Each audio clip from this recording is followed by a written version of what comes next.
तो स्वागत है आपका अपने YouTube चैनल CVS अकेडमी में। और मैं एक नए टॉपिक के साथ फिर हाजिर हूँ, जिसमें आज हम बात करने वाले हैं एक ऐसे टॉपिक की जो लगातार उत्तराखंड में चर्चा का विषय बना हुआ है तथा अन्य राज्यों में भी जिसकी ज़्यादातर चर्चा चल रही है वर्तमान में। एक ऐसा करंट का टॉपिक यूके PCS मेन की टॉपिक से भी आप इसको कनेक्ट कर सकते हो। यदि आपदा से संबंधित किसी भी विषय पर निबंध लिखने के लिए आ सकता है तो आपको इस टॉपिक का आप यूज कर सकते हो। ठीक है, परीक्षा की दृष्टि से काफ़ी महत्वपूर्ण है। अगर इसकी फुल फॉर्म की बात करें तो ग्लेशियर लेक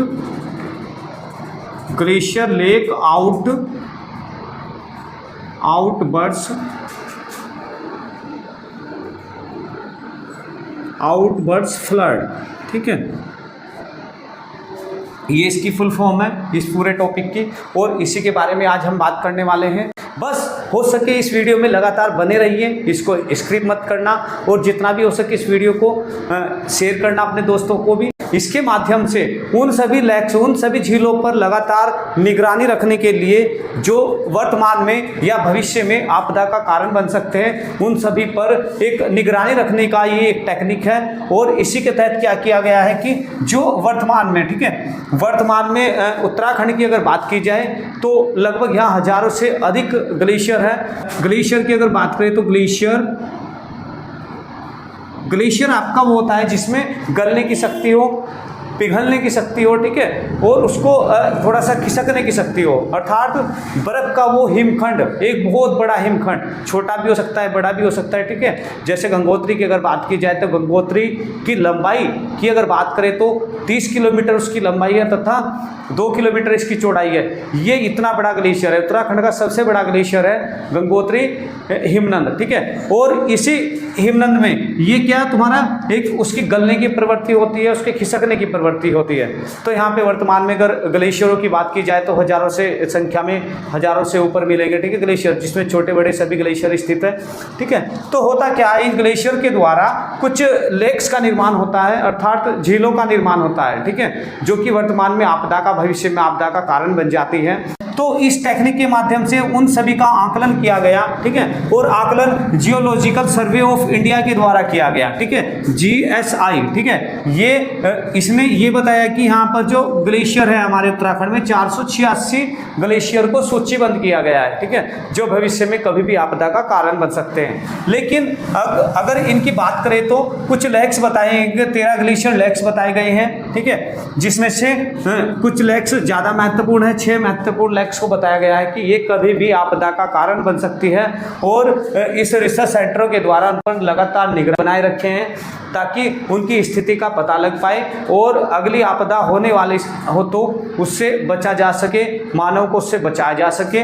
तो ये जो तुम्हारे लेक्स दिख रहे हैं, ठीक है, ये डरमा है तुम्हारा, एक डरमा। ठीक है, ये तुम्हारा पिथौरागढ़, लस्सारी घाटी, पिथौरागढ़, कुर्टी आंगटी घाटी है, यहाँ पर भी एक ये लेक्स बने हुए हैं। ये 6 लेक्स ज़्यादा महत्वपूर्ण है जो कभी भी आपदा का कारण बन सकते हैं। धौली गंगा बेसिन, वसुंधरा ताल। ठीक है, इनको ज़्यादातर सूचीबद्ध किया गया है और बताया गया है कि ये कभी भी आपदा का कारण बन सकते हैं।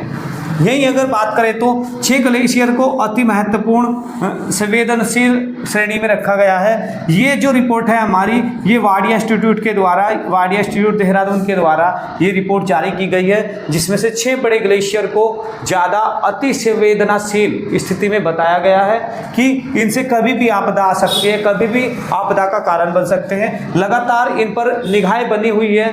ठीक है, किसकी निगाहें बनी हुई है? GSI की निगाहें बनी हुई है, यही WI की अर्थात वाडिया इंस्टीट्यूट की निगाहें बनी हुई है। दोनों की निगाहें इन ग्लेशियर और इन लेक्स पर बनी हुई है ताकि वर्तमान स्थिति का इसमें पता लगाया जा सके। तो उसकी अगर बात करें तो गंगोत्री ग्लेशियर है तुम्हारा, चोराबाड़ी ग्लेशियर है जो पूर्व भी तुम्हारा 2013 में भी आपदा का कारण बना। ठीक है, डोरियानी ग्लेशियर है ये। ठीक है, पिंडारी ग्लेशियर, दोनागिरी ग्लेशियर और कफनी ग्लेशियर, यानी 6 ऐसे ग्लेशियर हैं जो लगातार निगाहें बना रखी है इसी के द्वारा। ठीक है, तो ये हिमालय में GLO का आकलन किया जा रहा है, इन पर निगरानी ड्रोन के माध्यम से इन पर निगरानी की जा रही है। कौन कौन सी लेक्स है जो, ठीक है, लगातार सिकुड़ रही है या सूख रही है, या उनका जो आकार है वो बढ़ता जा रहा है, जिसमें पानी की मात्रा ज़्यादातर बढ़ती जा रही है, उन पर ज़्यादा निगाह रखी गई है। और ग्लेशियर तो तुम्हें पता है कि ग्लेशियर की एक प्रवृत्ति होती है, ठीक है, उनको गलना, ठीक है, अर्थात गलने से कई नदियों का उद्गम होता है उत्तराखंड में। तो नदियों के माध्यम से धरातल पर पानी चला जाता है तो कोई दिक्कत परेशानी नहीं आती। लेकिन यदि वहीं पर किसी लेक का निर्माण हो जाता है ग्लेशियर के द्वारा, तो यहाँ पर काफ़ी बड़ी मात्रा में समस्या का सामना करना पड़ सकता है, ठीक है, क्योंकि ऐसे लेक्स जो जिसका पानी कहीं पर जाने वाला न हो तो वो वहीं पर इकट्ठा होता चला जाता है, और एक सीमा के अंदर, जहाँ तक उसकी सीमा होती है वहाँ तक उसकी बाउंड्री को रोके रखता है वो लेक्स। लेकिन जहाँ उसकी सीमा समाप्त हो जाती है तो अचानक से वो झील टूट जाती है, और जो मानव बसे हुए, आसपास के मानव बसे हुए हैं, ठीक है, ऊपर से लेके नीचे तक, अगर इनकी बात करें तो लगभग मान के चलो कि 3500 मीटर ऊंचाई पर स्थित ये ज़्यादातर झीलें पाई जाती है, ज़्यादातर लेक्स पाए जाते हैं, ठीक है। तो ये जो सूचीबद्ध किए गए हैं, अब एक GSI, ठीक है, GSI जब 2013 की जो आपदा आई उसके बाद भी इन पर निगरानी की गई। 2014 से लेकर 16 तक, 2014 से लेकर 16 तक चोराबाड़ी ग्लेशियर के बारे में जानकारी प्राप्त की गई कि कौन कौन से वो कारण थे जिससे इस झील को टूटने का सबसे बड़ा कारण रहा है, ठीक है, और कौन कौन से समाधान इस पर किए जा सकते थे, वर्तमान में क्या स्थिति है इसकी, ठीक है, आगे जाकर क्या स्थिति है। वैसे तो इस चोराबाड़ी ग्लेशियर के बारे में एक निगाहें बनी हुई थी हमारे, ठीक है, जो मैं तस्वीर के माध्यम से दिखाना चाहूँगा। ये जो तस्वीर, 4 तस्वीर देख रहे हो, ठीक है, जहाँ पर दिखाया गया है कि 2008 में ये जो झील थी, ये एक झील का रूप थी चोराबाड़ी ग्लेशियर, तथा वहीं अगर 2011 की बात की जाए तो ये पूरी तरीके से सूख चुकी थी, ठीक है। तीसरी तस्वीर में दिखाया गया है कि जून 2013 की बात है, जो कि एक झील का रूप फिर दोबारा से ले लिया था इसने, ठीक है।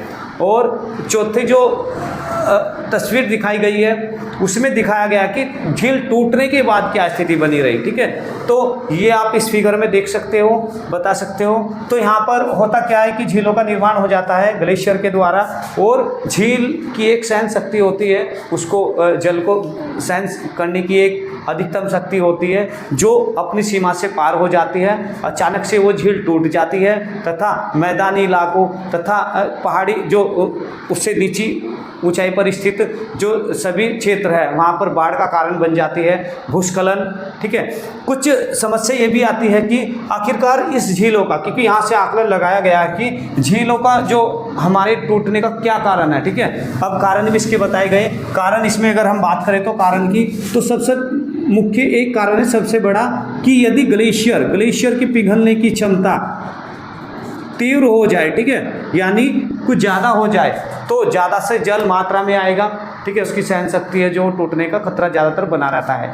दूसरा सबसे बड़ा कारण है, दूसरे सबसे बड़े कारण की अगर हम बात करें तो यदि अत्यधिक मात्रा में वहाँ पर वर्षा होने लगे, ठीक है, तो ये भी एक बहुत बड़ा कारण है जो कि चोराबाड़ी ग्लेशियर 2013 की आपदा में देखा गया, क्योंकि ज़्यादातर अत्यधिक मात्रा में बारिश होने की वजह से इस झील, जो ये झील थी तुम्हारी, ये टूट चुकी थी पूरी तरह से।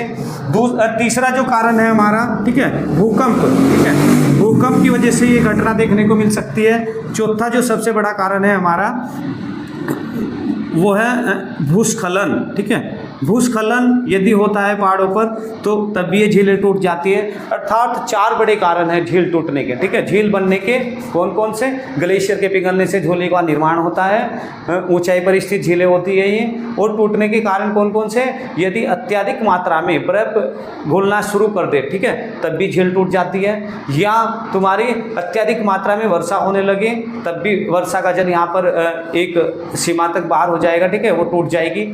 अगला कारण है भूकंप है, ठीक है। और चौथा कारण है हमारा भूस्खलन, ठीक है। तो ये कारण हो सकते हैं झील टूटने के। और झील टूटने से कभी भी आपदा का रूप ले लेती है। वर्तमान में इन पर निगाहें रखी गई है सभी झीलों पर, सभी ग्लेशियर पर निगाहें रखी गई है। 6 ग्लेशियर और 6 झीलों को अत्यधिक संवेदनशील बताया गया है, जो कभी भी उत्तराखंड में आपदा का कारण बन सकते हैं। ठीक है, अब हमें इसकी जानकारी क्यों रखनी चाहिए ये भी ज़रूरी है। इस वीडियो के माध्यम से मैं ये भी बताना चाहूँगा कि ज़रूरी क्या है इस टॉपिक में। ठीक है, इस विषय पर हम चर्चा का विषय क्यों बना हुआ है।